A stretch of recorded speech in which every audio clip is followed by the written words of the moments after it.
ഉൽപ്പത്തി 19 അധ്യായം. ബാറയ്ക്കുമോർ. ആ 2 ദൂതന്മാർ വൈകുന്നേരത്തേക്ക് സോതോമിലെത്തി. ലോത്ത് സോതോം പട്ടണവാതിൽക്കൽ ഇരിക്കുകയായിരുന്നു. അവരെ കണ്ടിട്ട് ലോത്ത് എഴുന്നേറ്റു എതിരേറ്റു ചെന്ന് നിലം വരെ കുനിഞ്ഞു നമസ്കരിച്ചു. യജമാനന്മാരെ, അടിയന്റെ വീട്ടിൽ വന്ന് നിങ്ങളുടെ കാലുകളെ കഴുകി രാപ്പാർപ്പീൻ. കാലത്ത് എഴുന്നേറ്റ് നിങ്ങളുടെ വഴിക്ക് പോകുകയുമാം എന്ന് പറഞ്ഞതിന്, അല്ല, ഞങ്ങൾ വീതിയിൽ തന്നെ രാപ്പാർക്കും എന്നവർ പറഞ്ഞു. അവനെ അവരെ ഏറ്റവും നിർബന്ധിച്ചു. അപ്പോൾ അവർ അവന്റെ അടുക്കൽ തിരിഞ്ഞ് അവന്റെ വീട്ടിൽ ചെന്നു. അവൻ അവർക്ക് വിരുന്നൊരുക്കി പുളിപ്പില്ലാത്ത അപ്പം ചുട്ടു. അവർ ഭക്ഷണം കഴിച്ചു. അവർ ഇറങ്ങുവാൻ പോകും മുമ്പേ സോദോം പട്ടണത്തിലെ പുരുഷന്മാർ സകല ഭാഗത്തു നിന്നും ആബാലവൃതം എല്ലാവരും വന്ന് വീട് വളഞ്ഞു. അവർ ലോത്തിനെ വിളിച്ചു, ഈ രാത്രി നിന്റെ അടുക്കൽ വന്ന പുരുഷന്മാരെവിടെ? ഞങ്ങൾ അവരെ ഭോഗിക്കേണ്ടതിനോ ഞങ്ങളുടെ അടുക്കൽ പുറത്തു കൊണ്ടുപോവാ എന്ന് അവനോട് പറഞ്ഞു. ലോത്ത് വാതിൽക്കൽ അവരുടെ അടുക്കൽ പുറത്തു ചെന്നു കഥ കടച്ചും വെച്ചു. സഹോദരന്മാരെ, ഇങ്ങനെ ദോഷം ചെയ്യരുതേ. പുരുഷൻ തൊടാത്ത 2 പുത്രിമാർ എനിക്കുണ്ട്. അവരെ ഞാൻ നിങ്ങളുടെ അടുക്കൽ പുറത്തു കൊണ്ടുവരാം. നിങ്ങൾക്ക് ബോധിച്ചതുപോലെ അവരോട് ചെയ്തു കൊള്ളുവീൻ. ഈ പുരുഷന്മാരോട് മാത്രം ഒന്നും ചെയ്യരുതേ. ഇതിനായിട്ടല്ലോ അവർ എന്റെ വീടിന്റെ നടുവിൽ വന്നതെന്ന് പറഞ്ഞു. മാറി നിൽക്ക എന്നവർ പറഞ്ഞു. ഇവനൊരുത്തൻ പരദേശിയായി വന്നു പാർക്കുന്നു, ന്യായം വിധിപ്പാനും ഭാവിക്കുന്നു. ഇപ്പോൾ ഞങ്ങൾ അവരോട് ഭാവിച്ചതിലധികം നിന്നോട് ദോഷം ചെയ്യുമെന്ന് അവർ പറഞ്ഞ് ലോത്തിനെ ഏറ്റവും തീക്കി വാതിൽക്കൽ പൊളിപ്പാനടുത്തു. അപ്പോൾ ആ പുരുഷന്മാർ കൈ പുറത്തോട്ട് നീട്ടി ലോത്തിനെ തങ്ങളുടെ അടുക്കൽ അകത്തു കയറ്റി വാതിലടച്ചു. വാതിൽക്കൽ ഉണ്ടായിരുന്ന പുരുഷന്മാർക്ക് ആബാലവൃതം അന്ധത പിടിപ്പിച്ചു. അതുകൊണ്ട് അവർ വാതിൽ തപ്പി നടന്ന് വിഷമിച്ചു. ആ പുരുഷന്മാർ ലോത്തിനോട്, ഇവിടെ നിനക്ക് മറ്റു വല്ലവരുമുണ്ടോ? മരുമക്കളോ പുത്രന്മാരോ പുത്രിമാരോ ഇങ്ങനെ പട്ടണത്തിൽ നിനക്കുള്ളവരെയൊക്കെയും ഈ സ്ഥലത്തു നിന്ന് കൊണ്ടുപോയിക്കൊള്ളുക. ഇവരെ കുറിച്ചുള്ള ആവലാതി യഹോവയുടെ മുമ്പാകെ വലുതായി തീർന്നിരിക്കൊണ്ട് ഞങ്ങൾ ഈ സ്ഥലത്തെ നശിപ്പിക്കും. അതിനെ നശിപ്പിപ്പാൻ യഹോവ ഞങ്ങളെ അയച്ചിരിക്കുന്നു എന്ന് പറഞ്ഞു. അങ്ങനെ ലോത്ത് ചെന്ന് തന്റെ പുത്രിമാരെ വിവാഹം ചെയ്യുവാനുള്ള മരുമക്കളോട് സംസാരിച്ചു. നിങ്ങൾ എഴുന്നേറ്റു ഈ സ്ഥലം വിട്ട് പുറപ്പെടുവീൻ. യഹോവ ഈ പട്ടണം നശിപ്പിക്കുമെന്ന് പറഞ്ഞു. എന്നാൽ അവൻ കളി പറയുന്നുവെന്ന് അവന്റെ മരുമക്കൾക്ക് തോന്നി. ഉഷസായപ്പോൾ ദൂതന്മാർ ലോത്തിനെ ബന്ധപ്പെടുത്തി, ഈ പട്ടണത്തിന്റെ അകൃത്യത്തിൽ നശിക്കാതിരിപ്പാൻ എഴുന്നേറ്റു നിന്റെ ഭാര്യയെയും ഇവിടെ കാണുന്ന നിന്റെ പുത്രിമാരെയും കൂട്ടിക്കൊണ്ട് പോയിക്കൊള്ളുക എന്ന് പറഞ്ഞു.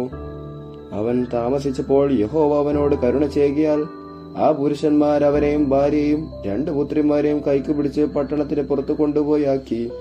അവരെ പുറത്തു കൊണ്ടുവന്ന ശേഷം അവൻ, ജീവരക്ഷയ്ക്കായി ഓടിപ്പോക, പുറകോട്ട് നോക്കരുത്, ഈ പ്രദേശത്തെങ്ങും നിലയ്ക്കുകയും വരുത്. നിനക്കു ദാശം ഭവിപ്പാതിരിക്കാൻ പർവ്വതത്തിലേക്ക് ഓടിപ്പോക എന്ന് പറഞ്ഞു. ലോത്ത് അവരോട് പറഞ്ഞത്, അങ്ങനെയല്ല കർത്താവേ, നിനക്കടിയവനോട് കൃപ തോന്നിയല്ലോ. എന്റെ ജീവനെ രക്ഷിപ്പാൻ എനിക്ക് വലിയ കൃപ നീ കാണിച്ചിരിക്കുന്നു. പർവ്വതത്തിലോടി എത്തുവാൻ നിനക്ക് കഴിയുകയില്ല. പക്ഷേ എനിക്ക് ദോഷം തട്ടിയും മരണം ഭവിക്കും. ഇതാ ഈ പട്ടണം സമീപമാകുന്നു, അവിടേക്ക് എനിക്ക് ഓടാം, അത് ചെറിയതുമാകുന്നു. ഞാൻ അവിടേക്ക് ഓടിപ്പോകട്ടെ, അതും ചെറിയതല്ലോ, എന്നാൽ എനിക്ക് ജീവരക്ഷ ഉണ്ടാകും. അവനവനോട്, ഇക്കാര്യത്തിലും ഞാൻ നിന്നെ കടാക്ഷിച്ചിരിക്കുന്നു. നീ പറഞ്ഞ പട്ടണം ഞാൻ മറിച്ചു കളയുകയില്ല. ബന്ധപ്പെട്ട് അവിടേക്ക് ഓടിപ്പോക. നീ അവിടെ എത്തുവോളം എനിക്ക് ഒന്നും ചെയ്യുവാൻ കഴിയുകയില്ല എന്ന് പറഞ്ഞു. അതുകൊണ്ട് ആ പട്ടണത്തിന് സോവോർ എന്ന് പേരുണ്ടായി.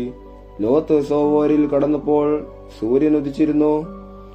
യഹോവ സോദോമിന്റെയും ഗൊമോറയുടെയും മേൽ യഹോവയുടെ സന്നിധിയിൽ നിന്ന് ആകാശത്തു നിന്ന് തന്നെ ഗന്ധകവും തീയും വർഷിപ്പിച്ചു. ആ പട്ടണങ്ങൾക്കും പ്രദേശത്തിനു മുഴുവനും ആ പട്ടണങ്ങളിലെ സകല നിവാസികൾക്കും നിലത്തെ സസ്യങ്ങൾക്കും ഉന്മൂലനാശം വരുത്തി. ലോത്തിന്റെ ഭാര്യ അവന്റെ പിന്നിൽ നിന്ന് തിരിഞ്ഞു നോക്കി ഉപ്പുതൂണായി ഭവിച്ചു. അബ്രഹാം രാവിലെ എഴുന്നേറ്റ് താൻ യഹോവയുടെ സന്നിധിയിൽ നിന്നിരുന്ന സ്ഥലത്തേക്ക് ചെന്നു.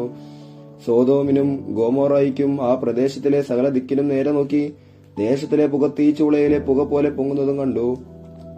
എന്നാൽ ആ പ്രദേശത്തിലെ പട്ടണങ്ങളെ നശിപ്പിക്കുമ്പോൾ ദൈവം അബ്രഹാമിനെ ഓർത്തു. ലോത്ത് പാർത്ത പട്ടണങ്ങൾക്ക് ഉന്മൂലനാശം വരുത്തുകയിൽ ലോത്തിനെ ആ ഉന്മൂലനാശത്തിൽ നിന്ന് വിടുവിച്ചു. അനന്തരം ലോത്ത് സോവാർ വിട്ടുപോയി. അവനും അവന്റെ 2 പുത്രന്മാരും പർവ്വതത്തിൽ ചെന്നു പാർത്തു. സോവാരിൽ പാർപ്പാൻ അവൻ ഭയപ്പെട്ടു. അവനും അവന്റെ 2 പുത്രന്മാരും ഒരു ഗുഹയിൽ പാർത്തു. അങ്ങനെ ഇരിക്കുമ്പോൾ മൂത്തവൾ ഇളയവളോട്, നമ്മുടെ അപ്പൻ വൃദ്ധനായിരിക്കുന്നു.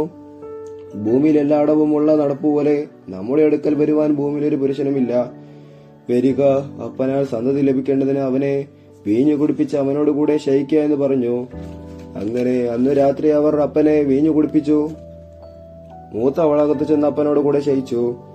അവൾ ശയിച്ചതും എഴുന്നേറ്റതും അവൻ അറിഞ്ഞില്ല. പിറ്റന്നാൾ മൂത്തവൾ ഇളയവളോട്, ഇന്നലെ രാത്രി ഞാൻ അപ്പനോട് കൂടെ ശയിച്ചു. നാം അവനെ ഇന്നും രാത്രി വീഞ്ഞു കുടിപ്പിക്കുക, അപ്പനാൽ സന്തതി ലഭിക്കേണ്ടതിനും നീയും അകത്ത് ചെന്ന് അവനോട് കൂടെ ശയിക്കുക എന്ന് പറഞ്ഞു.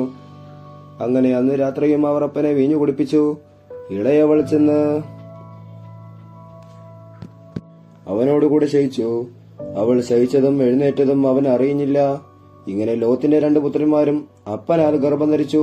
മൂത്തവൾ ഒരു മകനെ പ്രസവിച്ചു. അവന് മോവാബ് എന്ന് പേരിട്ടു. അവൻ ഇന്നുള്ള മോവാബിയർക്ക് പിതാവ്. ഇളയവളും ഒരു മകനെ പ്രസവിച്ചു. അവൻ ബെൻ അമ്മി എന്ന് പേരിട്ടു. അവൻ ഇന്നുള്ള അമ്മോനിയർക്ക് പിതാവ്. ബാറയ്ക്കുമോ.